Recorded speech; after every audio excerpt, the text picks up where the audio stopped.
네, 전두환 전 대통령이 5.18 피고인 신분으로 다시 광주 법정에 섭니다. 광주 민주화운동이 일어난 지 39년 만이자 1996년 이와 관련해 1심에서 사형을 선고받은 지 23년 만입니다. 한편 국회에서는 패스트트랙을 둘러싸고 강경 대치가 이어지고 있습니다. 두 분 전문가 모시고 정치권 소식들 짚어보겠습니다. 조대진 변호사, 김우석 미래전략개발연구소 부소장 나와 계십니다. 두 분 어서 오세요. 안녕하십니까.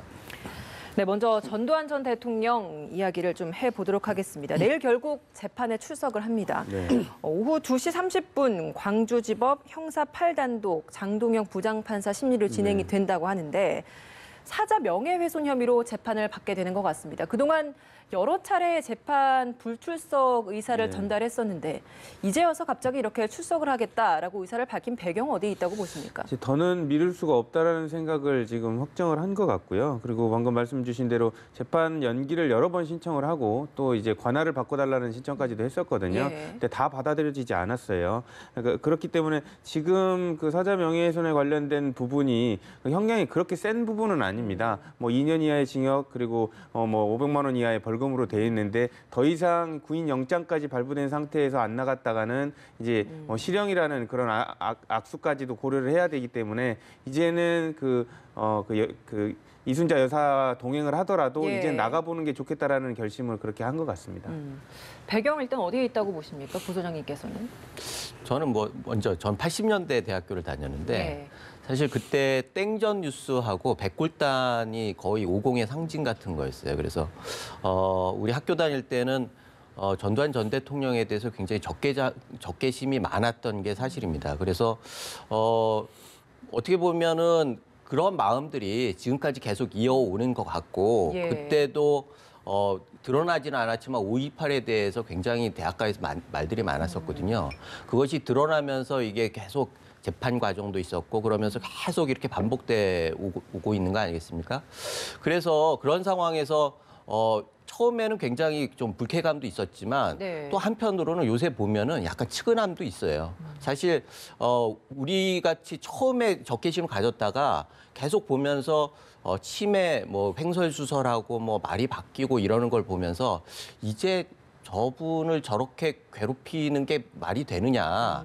사실은 지금 같은 경우에는 법원에서 하는 건 정당합니다. 법원에서 절차를 밟아가지고 법적 판단을 하는 건 뭐 그렇게 하면 돼요. 그러나 이런 것들이 어떻게 보면은 그 국민들을 갈라놓는 요인이 되거나 정치적으로 쟁점이 되면은 그건 어떻게 보면 지나간 과거에 발목 잡히는 것이 되거든요.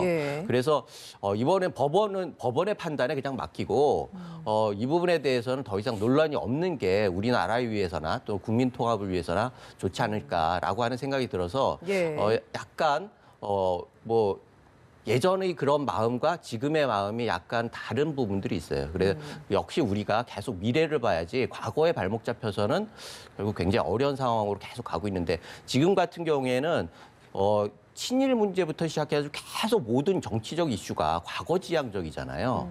그런데 친일 문제뿐만 아니라 50 문제, 군사 독재 문제, 또 지금 5.18 문제 이렇게 해가지고 지금 이 급변하는 현실 정치에서 과연 미래로 나갈 수 있느냐라고 하는 문제에 대해 좀 천착해야 할 때가 아닌가 그런 생각이 듭니다. 알겠습니다.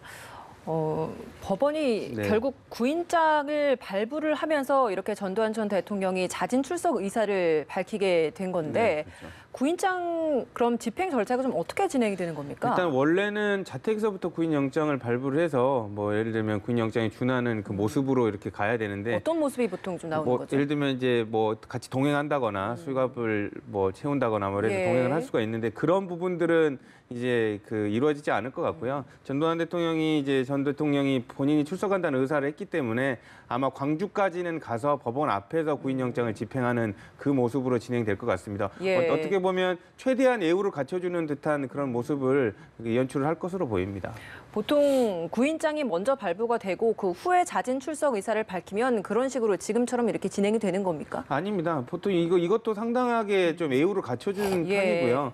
그리고 지금 전두환 전 대통령 측에서 몸이 불편하다, 그리고 사례분별이 좀 없다라는 식으로 주장을 계속하고 있었는데 그 자택에서부터 만약에 구인영장을 집행하는 모습을 보인다면 마치 그 실제적인 재판에 있어서도 선입견을 혹시 재판부가 갖고 있는 거 아닌가라는 오해를 할 수가 있기 때문에 이런 부분들도 감안을 해서 구인영장에 관련된 부분은 광주에 도착하면 법원 앞에서 집행하는 걸로 그렇게 정리된 것으로 일정 부분 보입니다. 예우를 해준 것이다. 예. 오전 8시 30분에 자택에서 광주로 출발을 한다고 합니다. 경찰이 동행을 한다고 하는데 1995년에 골목 성명이라고 또 이제 골목 앞에서 이야기를 했던 부분이 있었죠. 이번에도 이제 출발을 하면서 취재진들이 분명히 그 앞에 많이 있을 텐데 취재진을 향해서 어떤 발언을 할까요? 어떻게 보십니까? 저는 그게 뭐 재판을 앞두고 법정에서 얘기하는 건 다른 얘기지만 가는데 길거리에서 그러는 거는 정말 악수다. 만약 한다고 하면. 예. 게다가 지금 신뢰 관계인이라고 하는 이순자 여사가 같이 가는 거 아니겠습니까? 그럼 이순자 여사를 통해서 뭐를 하는 것도 아니지 않습니까? 그렇게 하면은 이순자 여사가 민주주의 아버지 논란이 있었어요. 게다가 자서전이라고 하는 이 악재도 있고 여사도 지금 민주주의 아버지라고 하는 논란이 있고 이런 상황에서 여론의 눈치를 안 볼 수가 없거든요. 그런데 길거리에서 그렇게 하는 것 여론에 거의 그야말로 기름을 붓는 악수다. 그런 예. 제가 상식적으로 생각하면은 그런 일은 없을 거라고 생각이 됩니다. 알겠습니다. 신뢰 관계인 언급을 해주셔서 이제 부인 이순자 여사가 법정에 함께 서게 되고 신뢰 관계인 자격으로 한다고 합니다. 네. 이게 시청자들의 이해를 돕기 위해서 이게 어떤 법률 용어인지 설명을 좀 부탁드립니다. 거의 형사재판에서 신뢰 관계인이 동행하는 경우는 거의 좀 드뭅니다. 왜냐하면 변호인이 있기 때문에 변호인을 통해서 충분히 그 재판에 대한 대비라든지 재판에 대한 입장을 전달할 수가 있기 때문에 피고인이 변호인이 있는 상황에서 신뢰 관계인이라는 제3자를 또 동행하는 경우는 드문데요. 예. 이번 같은 경우에는 어쨌든 여러 가지 그 주장을 하지 않았습니까? 그 혼자서는 얘기를 할 수 없는 그런 상태고 사례 분별이 안 되니까 예. 이순자 여사를 같이 동행을 해야 된다는 주장을 했었는데 아마 동행을 하면 법정에서 변호인이 주장하는 것 외에도 전두환 전 대통령이 얘기를 할 수 있었던 그 부분에 관련된 부분을 마치 대통령의 입장인 것처럼 그 대신 구술을 할 수 있는 그런 자격을 좀 갖기 위해서 신뢰관계인 요청을 한 것 같습니다. 변호인과 또 다른 존재로서 신뢰관계인을 둔다는 것은 어떤 의미인가요? 그러니까 어떻게 보면 이게 물론 이제 그 법에 정해져 있기는 하지만 당사자가 의사 전달을 제대로 못할 경우에 있어서는 재판부도 질문을 했을 때 거기에 대한 명확한 해답을 좀 받기가 어렵거든요. 그러니까 그 사람이 갖고 있는 생각에 대해서 구체적으로 거기에 준하는 생각을 갖고 있는 사람을 동행하도록 하는 것이죠. 변호인보다 더 그 당사자를 잘 아는 사람을 둔다는 의미로 보면 그렇죠. 되는 겁니까? 변호인은 당사자를 변호하기 위해 나온 대리인이지만 신뢰관계인은 본인의 준해서 발언을 할 수 있을 본인의 심증에 관련된 부분을 전달할 수 있는 부분이기 때문에 예. 이 형사재판에서 지금 재판부가 제일 궁금해하는 것은 이 허위 사실에 관련돼서 전두환 전 대통령이 어떤 생각을 갖고 있었느냐 관련된 부분을 알고 싶어 하는데 이 부분에 관련된 대신 답변을 해줄 수 있는 사람이 이순자 여사라고 생각을 해서 허락을 한 것 같습니다. 예.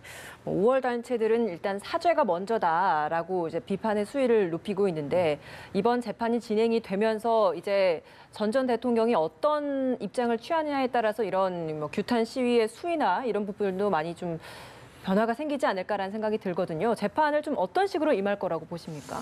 아까도 말씀드렸듯이 이거는 그야말로 냉정하게 재판으로 가는 게 맞는 것 같습니다. 사죄가 무슨 의미가 있습니까? 5.18에 대해서 법적 역사적 판단은 끝난 거예요. 그런데 지금 전두환 전 대통령 같은 경우에는 자서전에서 개인 얘기를 했을 뿐이에요. 그러면 그건 법적으로 문제가 있는지 없는지만 밝히면 되는 거죠. 지금 새삼스럽게 사죄가 한다고 해가지고 그게 바뀝니까? 그거 아니잖아요. 그 멘트 자체에 대해서 법적인 책임을 지는 거에 만족해야 하는 거지. 이거를 계속 사죄로 물고 늘어지면은 어떻게 보면은 이것도 자존심 싸움 같은 게 돼가지고 좀 더 어려운 상황으로 해결이 아니라 더 꼬이는 상황으로 갈 가능성이 많기 때문에 이 부분은 사죄를 요구하기보다는 그냥 냉정하게 법적 판단을 맡기고 법적 책임을 지도록 하는 게 합리적인 판단 아닌가 싶습니다. 변호사님께서도 한 말씀 해주시죠. 저는 이제 사죄가 이렇게 분리돼 있다고 생각을 하지 않거든요. 사죄라는 것이 그 조비오 신부에 관련된 그 언급, 그 기총사격에 관련된 헬기 기총사격에 관련된 사실관계에 대한 허위 사실을 인식하고 있었느냐의 여부에 관련된 부분이기 때문에 만약에 허위 사실에 관련된 부분을 전두환 전 대통령이 인식하고 있었다면 거기에 대한 사죄를 하는 게 맞죠. 그러니까 쟁점이 헬리콥터 사격이 있었는지를 전 전 대통령이 알았느냐 이 부분인 건가요? 그렇죠. 알았음에도 불구하고 이제 조비오 신부가 말한 부분을 허위 사실로 치부해서 이렇게 주장을 한 것 자체가 그게 문제인 것인가에 관련된 부분이기 때문에 이 부분은 어떻게 보면 5.18에 관련된 전두환 전 대통령의 그 인식 자체를 드러내는 것이기 때문에 사죄에 관련된 부분이 선행되어야 된다는 주장이 있고요. 그러니까 거기에 따라서 재판의 그 향배, 그 재판부가 바라보고 있는 전두환 전 대통령이 이 허위 사실에 관련돼서 어느 정도 인식을 갖고 있는지에 관련된 부분도 재판에 영향을 100% 미칠 것이기 때문에 상당히 분리할 수 없는 부분이라고 저는 생각을 합니다. 예, 알겠습니다. 박근혜 전 대통령 이야기도 좀 해보도록 하겠습니다. 오늘로 탄핵 심판 선고가 내려진 지 딱 2년이 됐고요. 그래서 서울 곳곳에서도 이제 보수단체들 집회도 좀 많이 열렸습니다. 요즘 사실 한국당에서 가장 쉬쉬했던 게 박근혜 전 대통령 이야기였는데 다시 이 부분을 가장 중요한 화두로 좀 내세우고 있는 게 아닌가라는 생각이 드는 것이 사면 이야기를 계속 주장하고 있거든요. 한국당이 왜 지금 와서 이 부분을 다시 주장하고 있다고 보십니까? 사면이라고 얘기하면 박근혜 전 대통령이 사면을 원할까요? 사면은 법이 확정되고 유죄가 인정됐을 때 얘기하는 거예요. 지금 박근혜 전 대통령 같은 경우에는 죄가 없다라는 쪽이잖아요. 그러면은 본질적으로 이건 박근혜 전 대통령의 뜻이 아닌 거죠. 그런데 사면론이 나온다라고 하는 것들은 약간 넌센스인 것 같고 지금 한국당에서 주장하는 건 사면론이 아닌 것 같습니다. 제가 보기에는 불구속 상태의 재판이에요. 그렇다고 하면은 이 얘기는 기본적으로는 모든 사람들이 불구속 원칙에 따라서 재판을 받을 권리가 있는 거죠. 그런데 지금 같은 경우에는 도주의 의뢰도 거의 없는 거고 지금 누구나 감시하고 있으니까 증거인멸이 가능하겠습니까? 그런 의미에서 한국당 입장에서는 당연히 불구속 재판을 받도록 해달라라는 얘기고 게다가 지금 건강이 굉장히 안 좋다고 나오지 않습니까? 그런 면에 있어서 전직 대통령이 만약에 구치소에서 좀 진짜 불행한 일이 있으면 국가적으로 굉장히 그거는 위험한 일이거든요. 그런 것들을 고려해가지고 지금 불구속 상태에서 재판을 받게 해달라는 얘기고 그런 면에서 사면론은 약간 넌센스다, 너무 나간 거다 이런 생각이 듭니다. 불구속 재판을 받게 해달라라고 이야기를 해주셨는데 사실 현재 박근혜 전 대통령 같은 경우에는 형이 확정된 부분이 있어서 거기에 대한 형을 지금 집행이 되고 있는 상황이다라는 주장이 있거든요. 아니죠. 그거는 어찌됐든 형이 확정된 건 일부란 말이에요. 일부를 사면을 하는 게 무슨 의미가 있습니까? 이게 다 연결된 사건들이란 말이에요. 그러면은 어떤 확정된 사안을 사면을 하고 확정되지 않은 사안을 다시 구속을 하고 이게 반복이 되면은 결국은 안 되는 이게 사면 자체가 불가능한 일인 거예요. 그러면 사면로에 매달리는 순간 끊임없이 다시 들어오는 그 수많은 재판들에서 똑같은 논란이 될 수밖에 없어요. 그렇다고 하면 이거는 원칙적으로 불구속 상태의 재판이라고 하는 것들이 합리적인 방법인 거죠. 불구속 재판이 가능하냐 아니냐, 보석 석방이 가능하냐, 사면이 가능하냐 이거 다 제각각의 사안인 것 같아요. 좀 정리가 필요할 것 같습니다. 일단 보석은 불가능하고요. 왜냐하면 보석을 한다고 하더라도 지금 아까 말씀 주신 대로 앵커님이 말씀 주신 대로 이미 2년형이 확정된 것이 있기 때문에 보석이 되더라도 그 2년 확정된 그 형을 집행을 해버리면 됩니다. 그렇기 때문에 밖에 나와서 불구속 상태로 재판을 받을 가능성은 없고요. 다만 저는 이제 이 사면 박근혜 전 대통령에 대한 사면 얘기가 계속 나오는 부분이 저는 정치적 구호라고 생각을 하는데요. 아까 소장님이 말씀 주신 대로 여러 가지 현실적으로 조금 이렇게 절차적으로 좀 어려운 부분이 있습니다. 그럼에도 왜 자꾸 이런 사면이라는 단어를 그 자유한국당 내에서 쓰느냐. 이제는 사실상 다음 총선이 남아있는 상태에서 우리가 박근혜 전 대통령을 중점으로 해서 좀 나눠진 부분들이 있었거든요, 세력들이. 근데 이제는 박근혜 전 대통령도 좀 용서를 해주면서 뭉쳐보자 이런 식의 사인을 자꾸 보내는 것 같고요. 그런 식으로 통해서 황교안 대표도 어쨌든 친박이라고 불렸는데 이제 당대표가 되지 않았습니까? 그러니까 그 구심점을 통해서 다시 한번 총선을 준비해보자 이런 사인으로 아마 얘기를 하는 것 같습니다. 보수 지지층 결집을 위한 것이다라고 이야기를 하는데 사실 일각에서는 보수 지지층 결집을 위한 이런 주장이 득이 될 수도 있지만 실이 될 수도 있다라는 주장도 있습니다. 어떻게 보십니까? 양날의 칼이죠. 사실은 야권에서 지금 득표력을 가지고 있는 유일한 사람이라면 박근혜 전 대통령이거든요. 그렇다고 하면은 박근혜 전 대통령이 나와가지고 일정 정도 정치 세력을 만들려고 하면은 야당 입장에서 더 치명적이거든요. 결국은 당의 분열 요인이 생기는 거예요. 득표력이 있는 것들이 도움이 되면 좋은데 그게 지금 상황에서 지난번에 황교안 대표가 처음에 나왔을 때 배박 논란이 있었단 말이에요. 그런 면에 있어서도 굉장히 위태로운 상황이면 틀림없습니다. 그럼에도 불구하고 왜 그 사면론이 나오느냐. 예. 결국은 이건 전체적으로 개인의 인권이라고 하는 부분들이 더 중요하기 때문이에요. 정치적인 이해관계는 양날의 칼이지만 개인의 인권 부분은 원칙적으로 지금 그 존중돼야 하는 부분이 있단 말이죠. 그래서 그런 부분들에 양형을 했을 때 결국은 그것들을 원론적으로 이거는 불확실하지만 그 정치적인 이해관계는 어디로 갈지 불확실하지만 결국은 원론적인 면에 있어서는 개인의 인권이나 이런 그 헌법적 원칙, 불구속 원칙 이런 부분들이 강조될 수밖에 없기 때문에 야당 입장에서는 어쩔 수 없이 불구속 그 재판이라고 하는 부분들을 얘기할 수밖에 없다. 그것은 그 다음에 어떻게 나올지는 그 다음 얘기라는 거죠.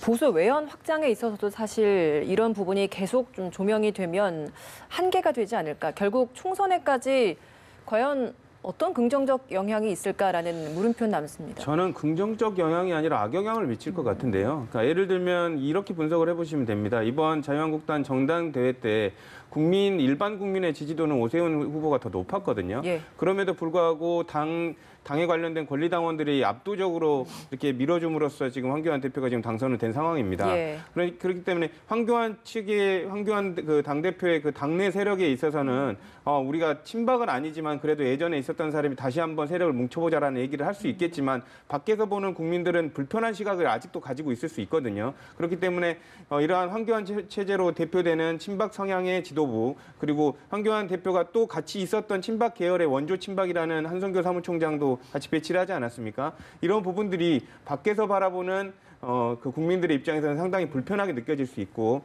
내년 총선에 있어서도 그렇게 유의미한 득표율에 그렇게 지금 자유한국당 친박 지도부가 생각하는 것처럼 유효한 득표율의 효율적인 방법은 아닐 것이다라고 그렇게 저는 생각을 합니다. 예.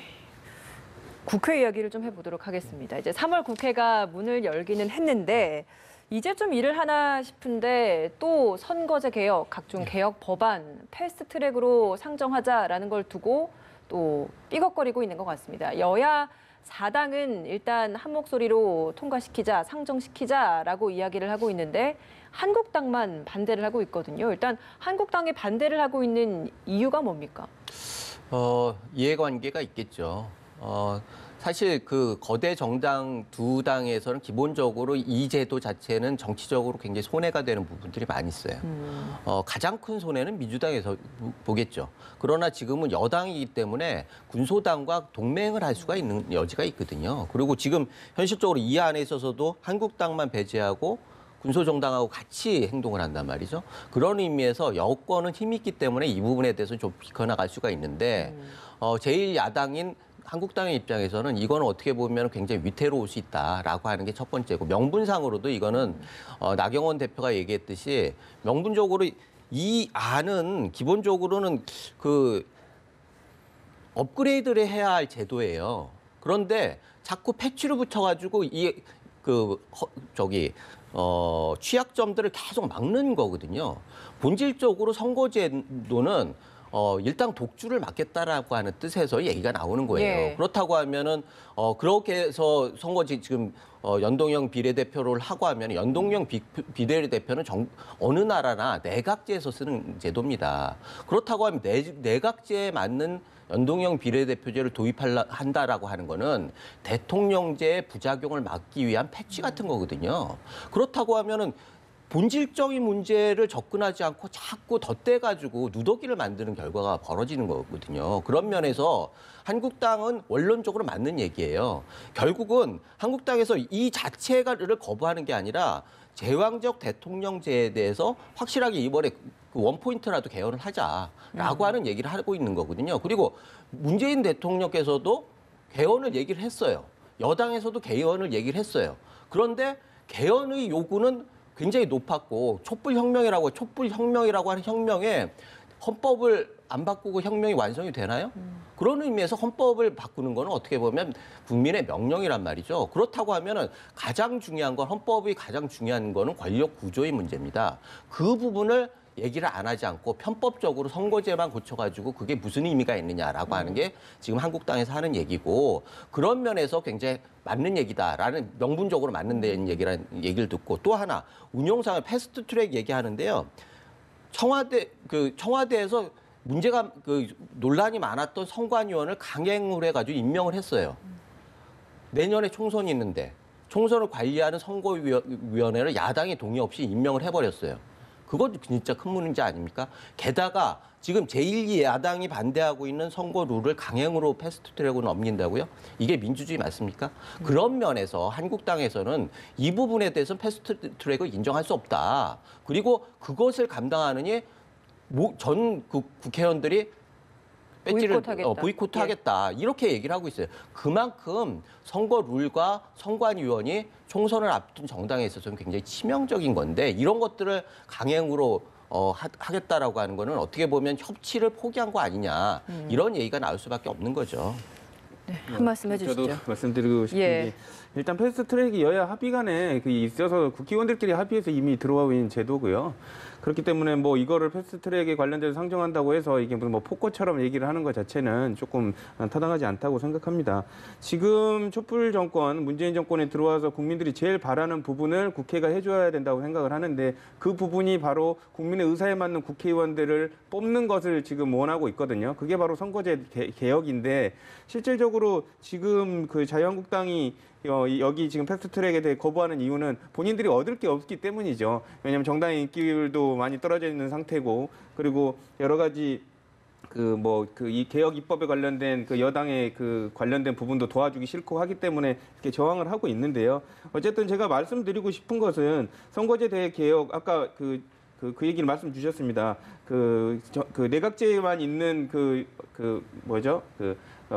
연동형 비례대표제를 왜 같이 정치 제도를 이렇게 섞느냐라고 얘기를 하셨는데 내각제에 있는 총리제 저희 대통령제도도 지금 두고 있지 않습니까? 그렇기 때문에 그런 부분들을 서로 보완의 차원에서 얼마든지 가능한 부분이고 원포인트 정리를 통해서 선거제 대 개혁을 해야만이 국민의 의사를 정확하게 함의를 담을 수 있다는 측면에서 얘기를 해보자는 건데 자유한국당이 지금 아예 응하지조차 않고 있다는 이 부분에 대해서 국민들이 지켜보고 있고요. 이렇게 간다면 지금 입법의 이해 권력은 촛불 정부 이전에 상생됐던 입법 권력입니다. 아마 커다란 심판을 받지 않을까라는 생각을 해봅니다. 재적 의원 60% 이상이 동의를 해야 패스트트랙이 이제 그렇죠. 상정이 되는 거잖아요. 그렇죠. 근데 한국당을 제외를 하고 과연 강행을 하는 것이 가능하긴 하지만 바람직할까? 여기에 대해서는 어떻게 바라보세요? 그러니까 어쩔 수 없는 선택인 거죠. 180명이 이제 필요한데 어쨌든 지금 계속 330일 이상 기다렸고 같은 사안에 대해서 얘기를 해보자라고 계속 예고를 하고 있습니다. 근데 지금 자유한국당의 의사 같은 경우는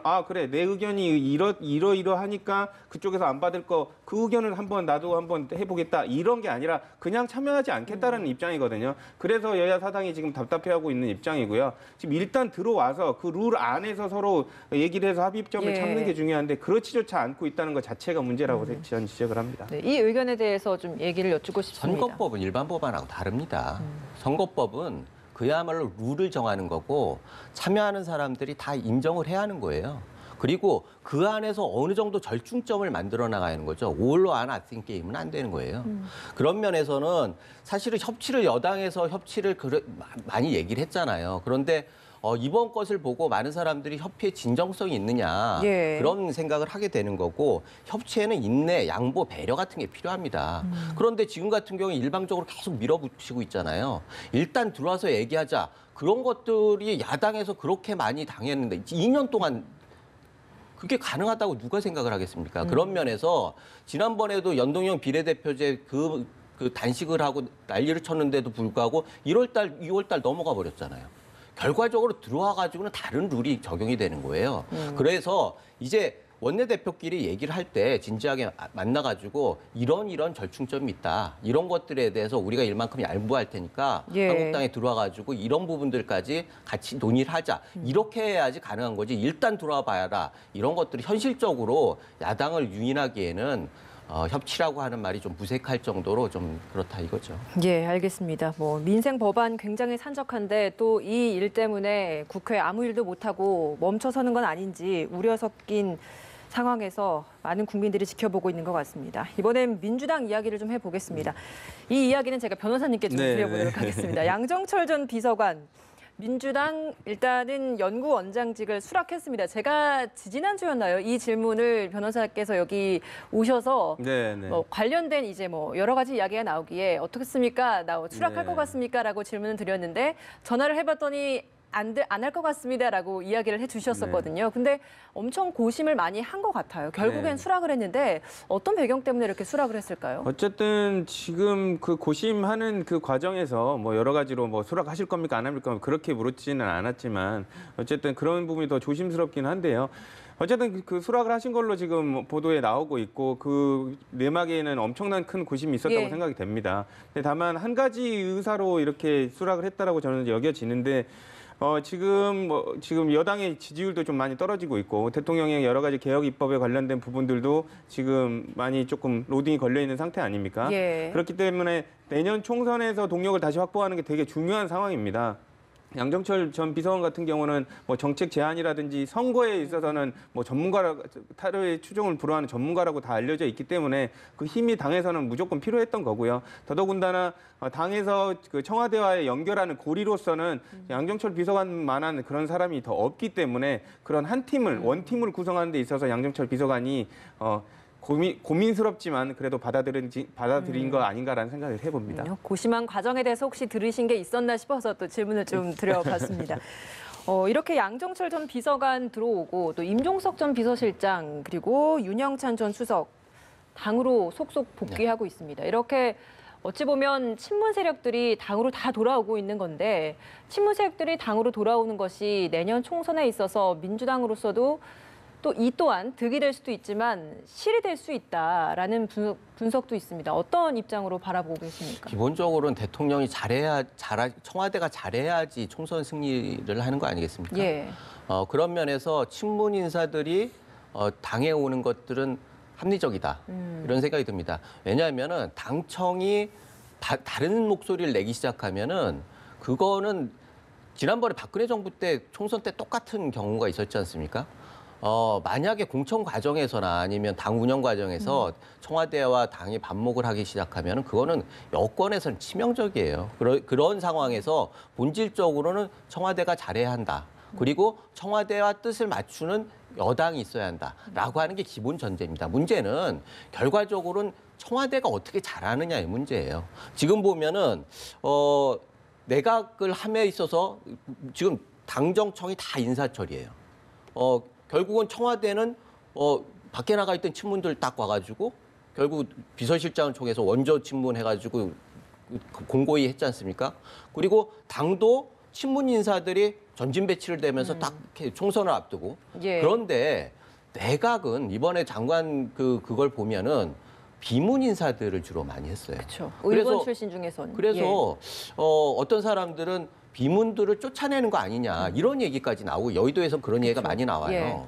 그런데 그렇다고 하면 앞으로 내각이 어떤 역할을 할 것이냐가 굉장히 관심이 거든요. 결국은 거수기 내각이 되는 거 아니냐.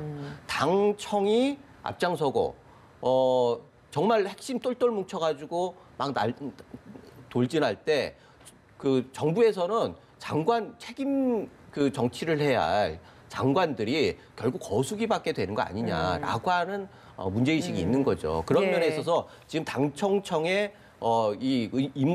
배치를 보고 우려하는 목소리가 많다 그런 생각이 들고 결국은 민주사회에서는 장관들이 제 역할을 하고 제 목소리를 내야 합니다. 예. 그래서 국무회의에서 일정 정도 활발한 논의가 있고 그것이 정책으로 입안되고 해야지 국민들의 신뢰를 받을 수 있다는 전제에서 약간 우려하는 목소리를 귀담아 들어야 한다 그런 생각이 듭니다. 알겠습니다. 오늘 두 분 말씀 여기서 마무리 짓도록 하겠습니다. 두 분 고맙습니다. 감사합니다.